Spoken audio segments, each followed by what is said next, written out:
Bien-aimés frères et sœurs, vous connaîtrez la vérité et la vérité vous affranchira. Ça, c'est pas moi qui le dis, c'est la Bible qui le dit. Mais moi, je vous dis mieux. Vous connaîtrez la vérité historique, notamment celle de vos ancêtres kémites, et vous aurez une vision globale de ce que c'est que la vraie souveraineté politique. J'ajoute, vous reviendrez à la spiritualité africaine ancestrale et vous comprendrez les enjeux de l'indépendance économique. Et pour terminer, vous accepterez votre identité culturelle kémite et vous obtiendrez deux choses. La première, c'est la paix. La seconde, c'est le développement, à une condition. L'unité de toute l'Afrique noire, l'unité de tous les Noirs du monde entier. Otep à tous, bienvenue sur la chaîne des panafricanistes par essence, par conviction et par excellence. Celle des citoyens kémites par nécessité et obligation de combat. Nous sommes une chaîne qui n'est guidée que par nos ancêtres et rien que par les ancêtres qui appartiennent à l'égrégore du monde noir. Par conséquent, nous ne croyons en aucun Dieu venu de l'étranger. Toutefois, cette vidéo n'est aucunement destinée à inciter à la haine ou à la violence, car nous menons un combat qui est d'abord et avant tout spirituel, intellectuel et démocratique. Ensuite, il est politique, géopolitique et géostratégique. Contre l'impérialisme, le colonialisme, le néocolonialisme et l'endocolona, qui sont tous qualifiés de crimes contre l'humanité. Nous menons ce combat sur la base du principe fondamental que nous avons hérité de nos ancêtres kémites, qui est celui de la Mahat, c'est-à-dire solidarité, vérité et justice. Vous êtes donc en droit de connaître la vérité et nous avons l'obligation de vous dire la vérité, rien que la vérité, afin que justice soit rendue au continent africain. Et ça, c'est notre modeste contribution dans cette noble lutte en faveur de la souveraineté, la dignité, la solidarité et l'unité africaine. C'est exactement ça que nous appelons le panafricanisme. Bien-aimés frères et sœurs, nous sommes en guerre. L'Afrique est en guerre. Les populations africaines, ou plutôt la jeunesse africaine, est en guerre contre l'Union africaine et la CEDEAO. L'Union africaine et la CEDEAO sont en train de mener contre nous une guerre sans merci, une guerre asymétrique. Bien entendu, au profit des puissances occidentales et notamment de la France et des États-Unis. Pourquoi je dis que nous sommes en guerre? Et qu'est-ce que ça veut dire? Être en guerre contre une institution qui est censée être celle qui doit nous sortir de la misère. Eh bien, c'est ce que Kwame Nkrumah a appelé le néocolonialisme. Il y a une différence fondamentale entre le colonialisme et le néocolonialisme. Le colonialisme, c'est lorsque l'homme blanc, vient lui-même en Afrique et nous impose une politique, une civilisation, une manière de faire. Le néocolonialisme, c'est lorsque le blanc choisit des hommes qui nous gouvernent. Elle choisit des hommes d'abord pour nous gouverner et elle dicte le comportement que ces hommes doivent avoir vis-à-vis de nous. Et ces hommes-là l'appliquent. Et c'est encore lui, l'homme blanc, qui reçoit tout le fruit. C'est ce qui est en train de se passer. Ça, c'est le véritable néocolonialisme. Maintenant, quand ils vont finir de placer leur base militaire, comme ils sont en train de faire au Niger, ils veulent en faire une base militaire de l'OTAN, là, nous parlerons de la recolonisation. Mais pour l'instant, nous sommes dans le néocolonialisme, selon les termes même de Kwame Nkrumah, qui est l'inventeur du concept. Donc, c'est pour ça que je dis, nous sommes en guerre contre nos institutions, contre nos dirigeants, parce que ces institutions sont gouvernées par les dirigeants.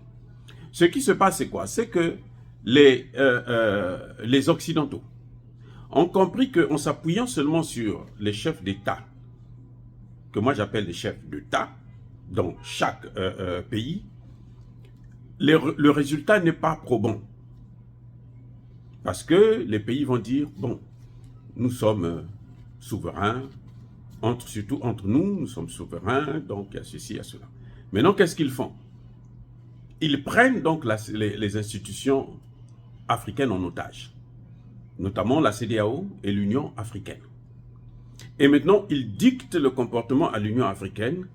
Comme l'Union africaine, c'est le rendez-vous de ce conglomérat de chefs d'État, alors, eux maintenant, ils appliquent ça sur les populations.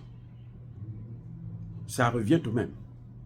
C'est-à-dire que quand c'est le néocolonialisme, vous ne voyez pas le blanc directement en face de vous, agir directement contre vous. Mais il agit par le canal de ce que lui, il a mis en place pour vous gouverner.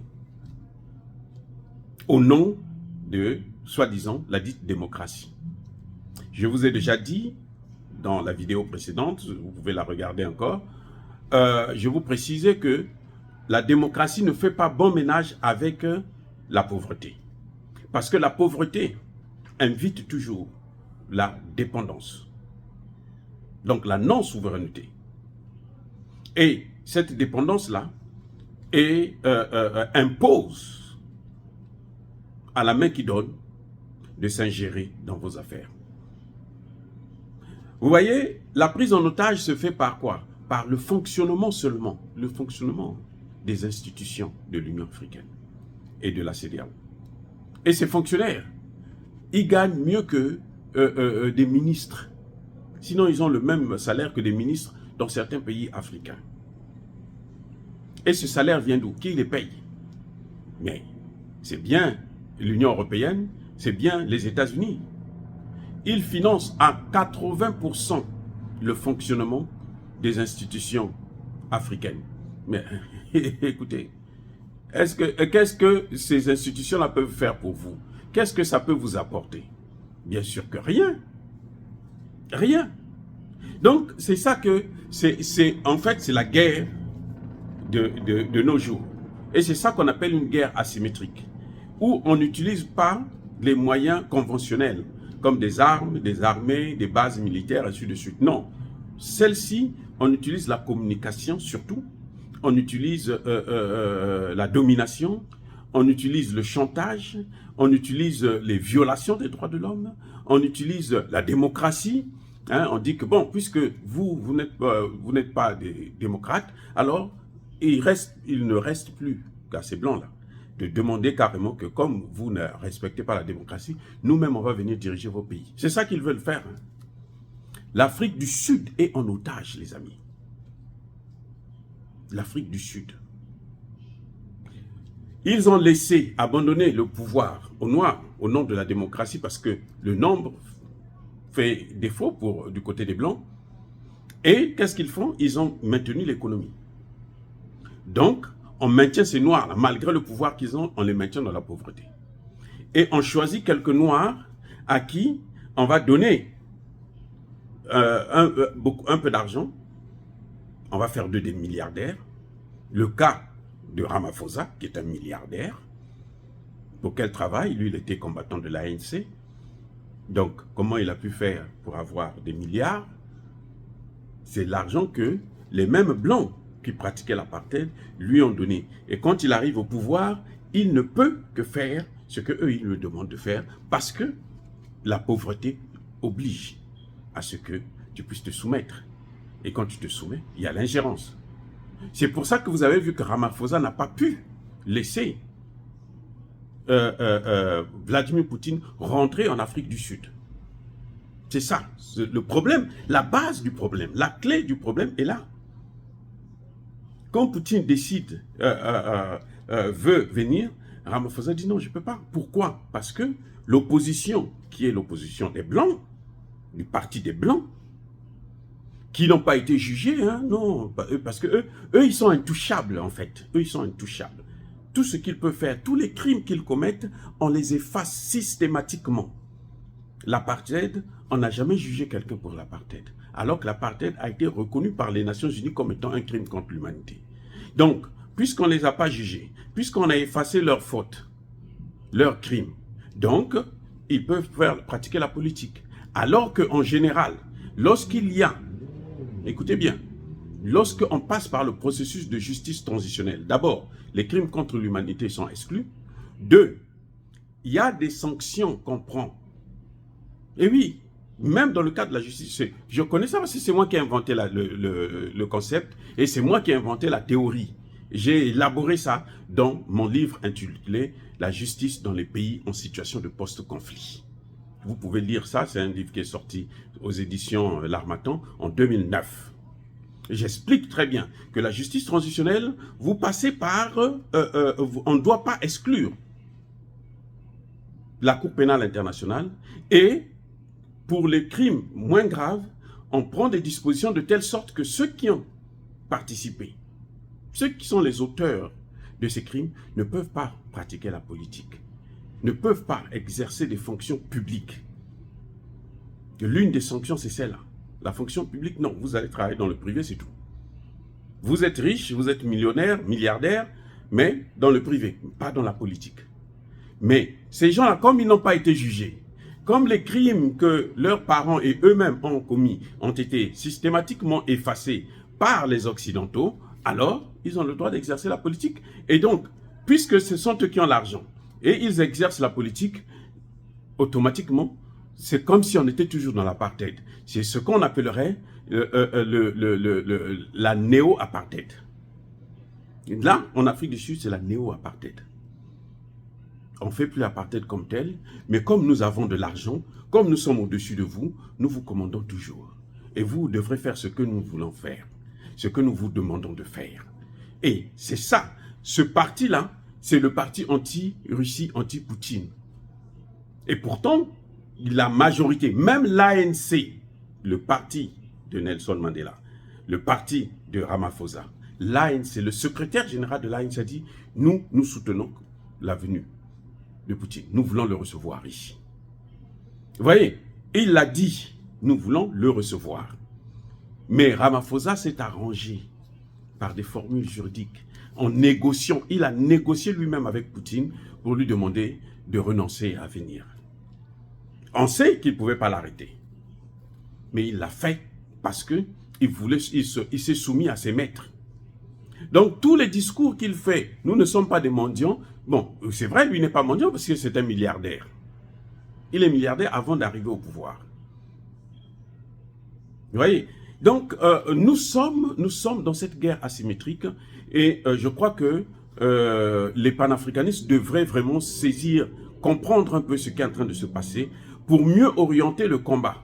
Parce qu'il y a des gens qui disent, oh non, vous savez, le coup d'État au Niger, c'était pas un vrai coup d'État, c'était pas un coup d'État normal, ça ne se justifiait pas. Non, nous sommes en guerre.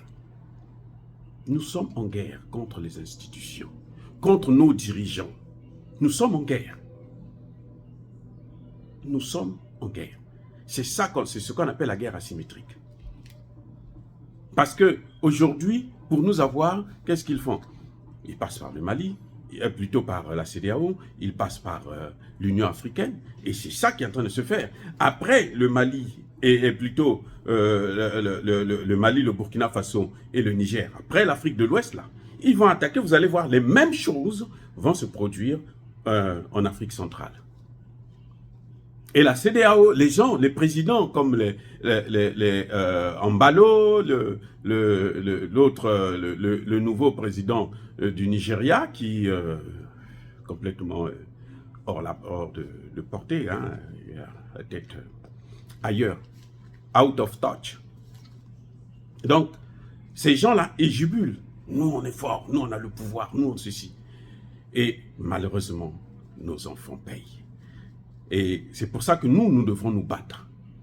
On ne doit pas leur laisser le terrain. Dire cela, c'est inciter à la haine ou à la violence. Non. Il y a Bakolervé, il y a Malem.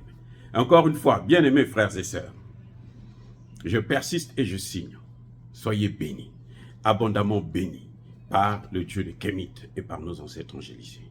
Mais que tous ceux qui persécutent le continent africain le pillent et le déstabilisent, qu'ils soient noirs, blancs, chinois, arabes, indiens, qui qu'ils soient maudits, punis, foudroyés, neutralisés, écrasés effacés par ce Dieu des Kémites et par nos ancêtres angélisés. Vive l'Afrique éternelle. J'ai dit et j'assume.